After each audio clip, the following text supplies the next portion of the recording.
आज शिक्षा विभाग में 44% से ज़्यादा महिलाएं। बहुत सुधार हुआ है, शिक्षा में हुआ है।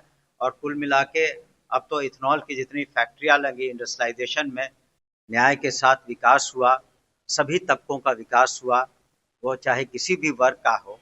और निश्चित रूप से आने वाले आगामी चुनाव में कोई कुछ भी कह ले, प्रतिपक्ष का काम है कि वो अपनी बातों को रखे।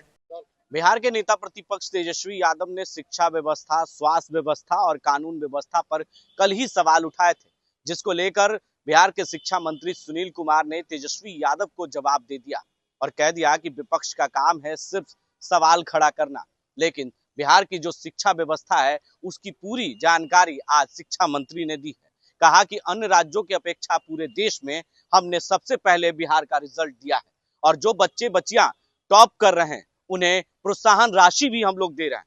अब तो जो स्ट्रक्चर जो स्कूलों में है, अगर कुछ गड़बड़ियां होती हैं तो प्रिंसिपल यानी जो प्रिंसिपल है उन्हें 50,000 रुपए पहले से ही एडवांस के रूप में हम लोग देकर रखते हैं कि अगर गर्मी का मौसम है तो पंखे खराब हो जाएं या टेबल या कुर्सियां टूट जाएं तो उसे मरम्मत करवा लें। यानी कहीं ना कहीं पहले से शिक्षा व्यवस्था पूरी तरीके से व्यवस्था चुस्त दुरुस्त की गई है।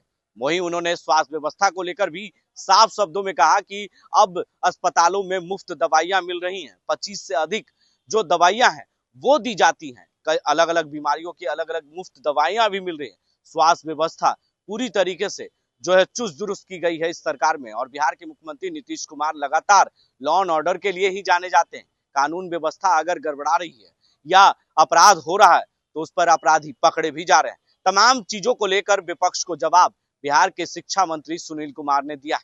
क्या कुछ कहा है वो पहले हम आपको सीधे तौर पर सुनाते हैं।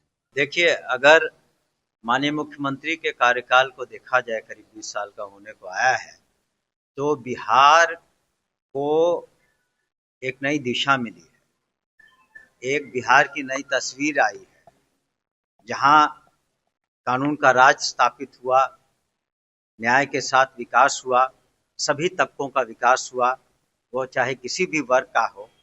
और जिस तरह से शांति व्यवस्था है और हर क्षेत्र में, चाहे शिक्षा में विशेष करके आपको